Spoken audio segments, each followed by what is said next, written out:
Assalamualaikum warahmatullahi wabarakatuh. Innal hamdalillah asyhadu an la ilaha illallah wahdahu la syarikalah wa asyhadu anna Muhammadan abduhu wa rasuluh la nabiyya ba'dah.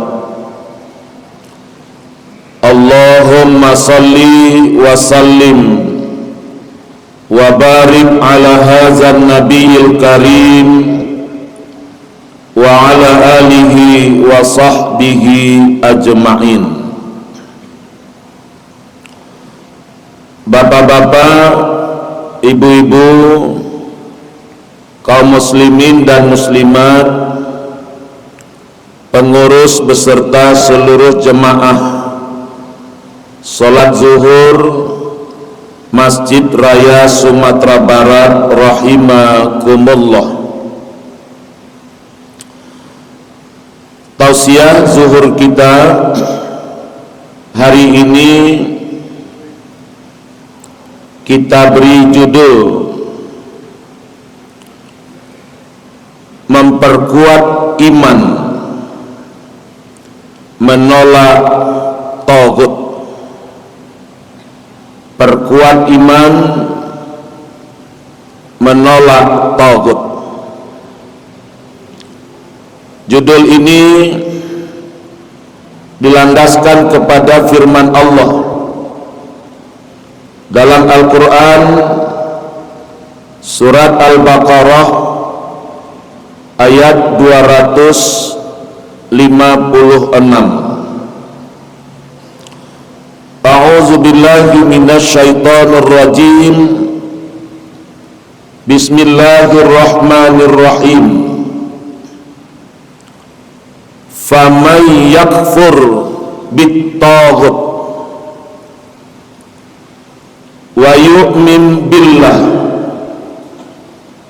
faqad istamsaka bil urwatil wusqa lam fisama laha wallahu sami'un alim. Faman yakfur bit-taghut, maka barang siapa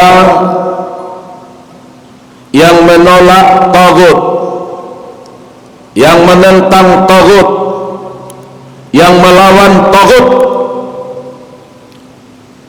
kemudian wa yu'min billah, dan mereka beriman kepada Allah Subhanahu wa taala, faqad istamsaka bil urwatil wusqa, maka sesungguhnya mereka berpegang kepada tali yang amat kuat, berpegang teguh kepada tali yang amat kuat yang tidak akan pernah putus. Wallahu sami'un alim, dan Allah maha mendengar lagi maha mengetahui. Bapak-bapak, ibu-ibu dan saudara-saudara, taghut salah satu yang diungkapkan oleh Allah dalam Al-Quran. Ulama menjelaskan apa itu taghut. Taghut itu adalah segala sesuatu yang dicintai, yang dimuliakan, yang diagungkan,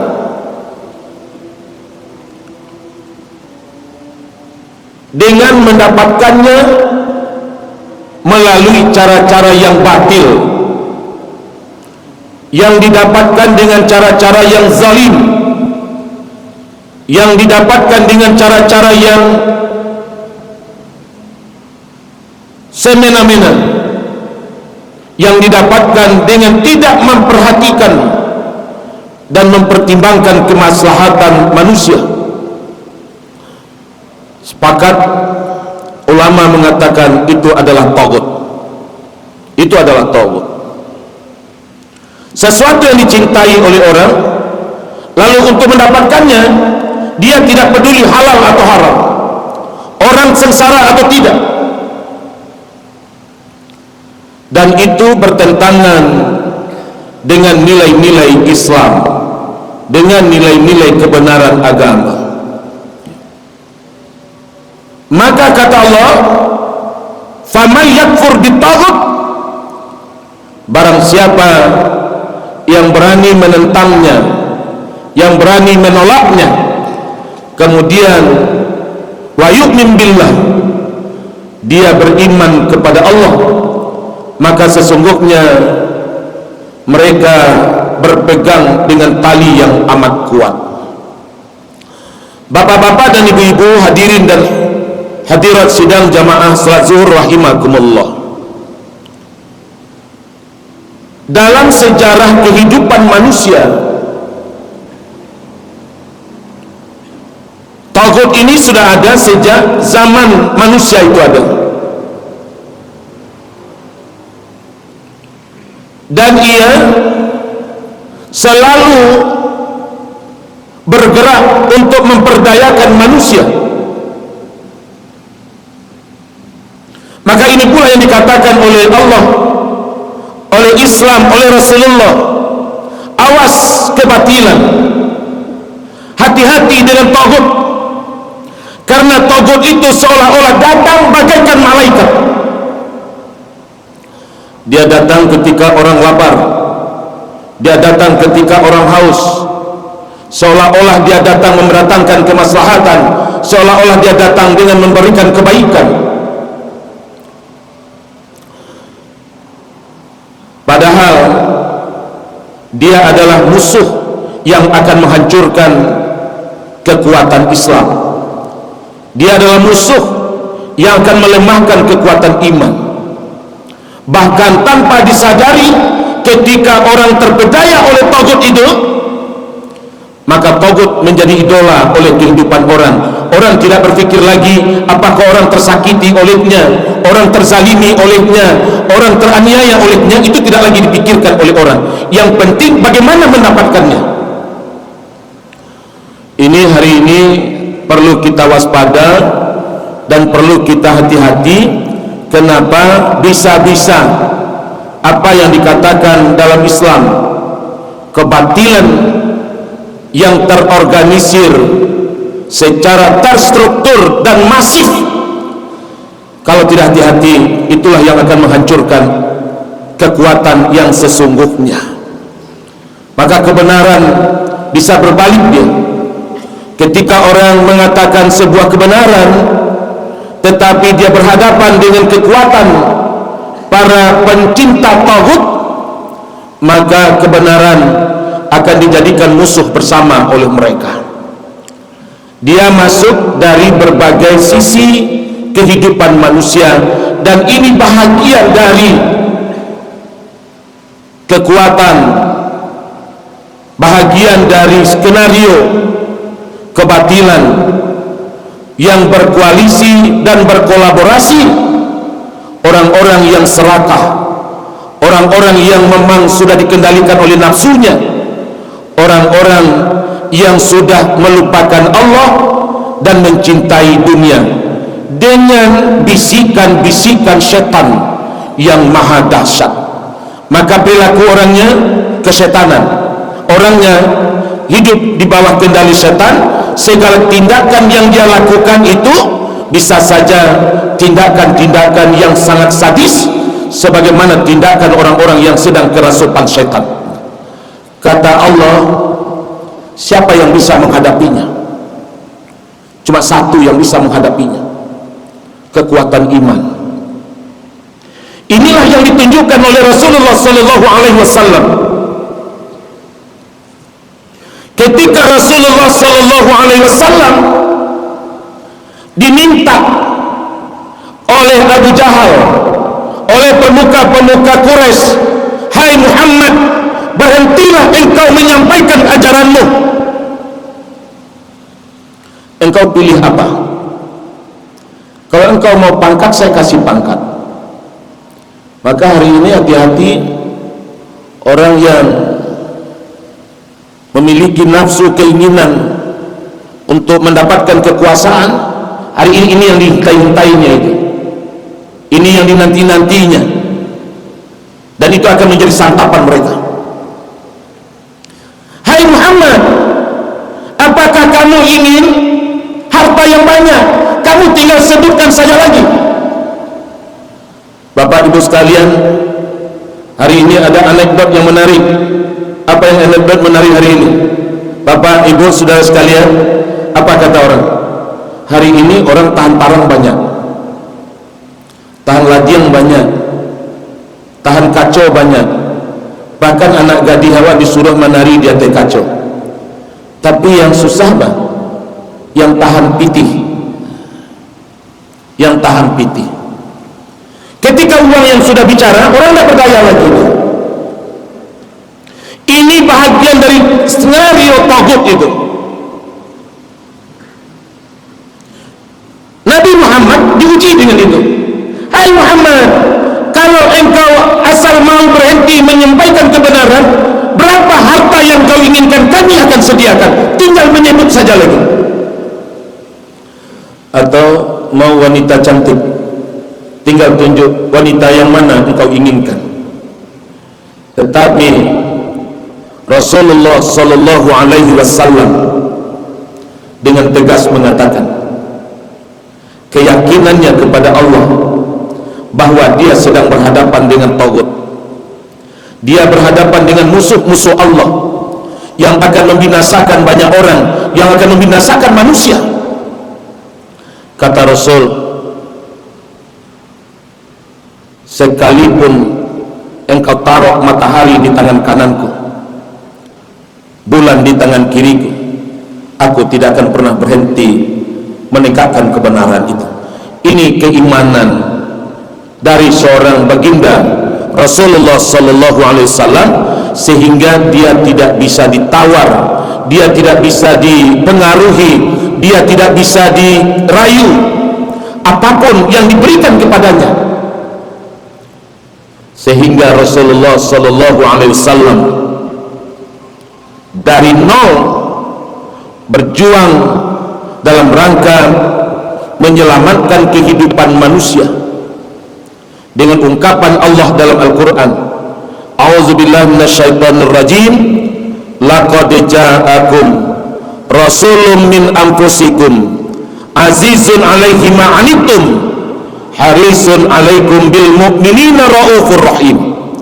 Sungguh telah datang kepadamu seorang rasul yang tidak kuat melihat penderitaanmu. Hari ini masih adakah orang yang memiliki jiwa ketika ada rakyatnya yang sengsara, ketika ada masyarakat yang melarat, sejauh mana hatinya memandangnya? Atau mereka lebih sadis lagi menginjak-injak dan menindas rakyatnya? Yang kedua, kata Allah, sungguh telah datang kepadamu seorang rasul. Siapa dia? Yang tidak ingin akidah umatnya bergeser, yang tidak ingin umatnya sesat, menjadi orang yang murtad, menjadi orang yang lari dari kebenaran agama. Lalu yang ketiga, kata Allah, telah datang kepadamu seorang rasul. Siapa dia? Yang tidak menginginkan kamu berpecah belah, yang selalu menginginkan umatnya, yang selalu menginginkan hambanya untuk tetap terpelihara ukhuwah persaudaraannya. Maka tiga hal ini yang menjadi keprihatinan Rasulullah ketika menghadapi kebatilan, ketika menghadapi kejahatan. Hari ini perlu renungan oleh kita semua. Di tengah-tengah hari ini kita mendengar berbagai berita, mudah-mudahan kita seluruhnya hati-hati dan waspada. Bisa jadi gerakan tagut sedang berskenario untuk menaklukkan kebenaran-kebenaran itu, sehingga pada akhirnya kebenaran akan menjadi sirna dengan berbagai dalil. Hari ini kita saksikan di mana-mana berbagai bentuk perlakuan kezaliman dan kebatilan. Orang tak berani bicara, orang menonton dan menyaksikan, termasuk orang yang harus bertanggung jawab juga tidak berani berkata apa-apa. Jangan-jangan ini skenario yang sudah sukses mereka atur dengan gerakan kebatilan yang terorganisir secara masif dan terstruktur, sehingga seluruh kehidupan kita dikepungnya sampai kepada tingkat ekonomi yang pada akhirnya melalui gerakan ekonomi akan ada setelah ini transaksi ideologi yang akan mengorbankan nilai-nilai kebenaran itu. Ini sebuah renungan saja kepada kita semua. Bisiak samo kadangaran, imbaulah samo kalampauan, ditukiakan pandangan nenampiang di layangan pandangan jauh. Mari kita waspada hari ini, karena antara kebenaran dan kebatilan dia akan selalu bergerak untuk saling menghadapi dan berhadapan. Untuk itu kata Allah, kunci cuma satu, kita harus kuat menyatakan kebatilan itu kita tolak. Fama yakfur bit-taghut, kebatilan disimbolkan dengan taghut, dan kita harus kuat untuk menghadapi taghut itu, harus berani menentangnya. Kalau tidak, maka kita sesungguhnya berada di tepi kehancuran. Maka kita sesungguhnya tidak lagi menjadi tuan di rumah kita. Maka kita sesungguhnya akan menghadapi persoalan yang berkelanjutan, karena mereka akan menjadi orang yang mengendalikan dan menentukan kita. Padahal antara kita dengan dia adalah sesuatu yang tidak mungkin untuk disamakan. Yang satu taghut, yang satu mukmin, yang satu minyak, yang satu air. Sehebat apapun mencampurkannya, dia tidak akan pernah bisa disatukan. Mudah-mudahan kita semua jemaah salat zuhur, mari waspada dan perbanyak doa. Doa orang zalim itu lebih diijabah oleh Allah. Maka hari ini kita melihat penderitaan saudara-saudara kita di mana-mana. Penderitaan saudara-saudara kita doakan kepada Allah agar Allah memberikan perlindungan kepada kita ketika seorang mukmin yang berdoa di hadapan kezaliman dan kebatilan, di tengah-tengah penindasan. InsyaAllah doa kita akan dijabah oleh Allah. Kuatkan iman, perbanyak amal ibadah, dan tingkatkan doa kepada Allah. Mudah-mudahan negeri kita dan kita semua dilindungi Allah Subhanahu wa ta'ala. Fa'tabiru ya ulil absar la'allakum turhamun. Wabillahi taufiq wal hidayah. Assalamualaikum warahmatullahi wabarakatuh.